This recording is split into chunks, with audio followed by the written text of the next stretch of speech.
चलिए आज एक ऐसी अद्भुत कहानी में चलते हैं जो हमें शक्ति का असली मतलब सोचने पर मजबूर कर देती है।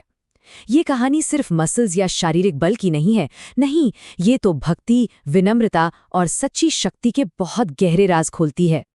तो सवाल यही उठता है कि भगवान बलराम, जिनकी ताकत की कोई सीमा ही नहीं थी, वो अपनी पूरी शक्ति लगाकर भी हनुमान जी को हिला तक क्यों नहीं पाए? आखिर ऐसा क्या था? इस रहस्य को समझने के लिए चलिए इस दिलचस्प कहानी में थोड़ा और अंदर चलते हैं। कहानी की शुरुआत होती है एक अनएक्सपेक्टेड एंट्री से। जगह है द्वारका नगरी, भगवान कृष्ण का राज्य, और वहाँ कुछ बहुत ही असाधारण होने वाला था। द्वारका में सब कुछ बिल्कुल नॉर्मल था, एक आम दिन की तरह, कि तभी अचानक पवनपुत्र हनुमान जी का आगमन होता है और किसी को बिल्कुल भी अंदाजा नहीं था कि उनके आने से शहर में क्या तूफान मचने वाला है। अब देखिए, द्वारका पहुंचते ही हनुमान जी ने कुछ ऐसा किया जिसने तो सबको हैरान ही कर दिया। उन्होंने द्वारका वासियों के लिए बनाए गए सारे के सारे लड्डू अकेले ही चट कर लिए, और ये बात भाई पूरे शहर में आग की तरह फैल गई। और बस इसी एक घटना ने एक जबरदस्त मुकाबले की नींव रख दी। एक तरफ था बल और दूसरी तरफ थी भक्ति। ये सिर्फ दो लोगों की लड़ाई नहीं थी, नहीं, ये तो दो अलग अलग तरह की ताकतों का आमना सामना था। अब सोचिए, जब ये बात बलराम जी तक पहुंची तो क्या हुआ होगा? अरे, वो तो गुस्से से आग बबूला हो गए। उन्हें अपनी ताकत पर बहुत गर्व था, है ना? तो वो फौरन निकल पड़े हनुमान को सबक सिखाने के लिए। और फिर जो सीन हुआ उसे तो शब्दों में बयान करना भी मुश्किल है।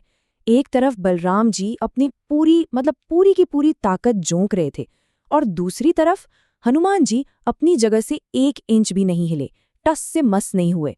तो क्या ये सिर्फ ताकत का खेल था, या इसके पीछे कुछ और ही कहानी थी?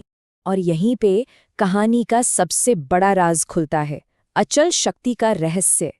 ये वो पल था जब सबको समझ आ गया कि यहाँ फिजिकल स्ट्रेंथ, शारीरिक बल किसी काम का नहीं है। तो जैसा कि हमने देखा, बलराम जी ने अपनी तरफ से कोई कसर नहीं छोड़ी, पर हनुमान जी, वो एकदम स्थिर रहे। उनकी ये स्थिरता, ऐसा लग रहा था मानो फिजिक्स के सारे नियम यहाँ फेल हो गए हों।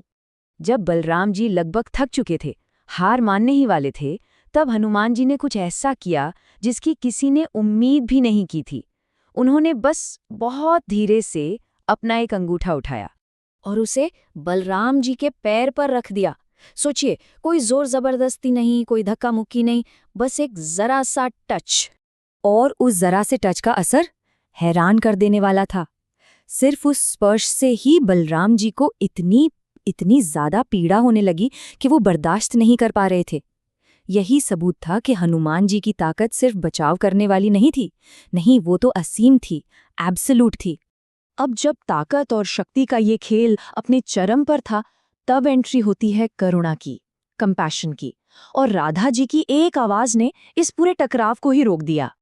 राधा जी ये सब देख रही थीं और वो समझ गई थीं कि इस लड़ाई को ताकत से नहीं, सिर्फ प्यार और करुणा से ही खत्म किया जा सकता है। इसीलिए वो आगे आईं।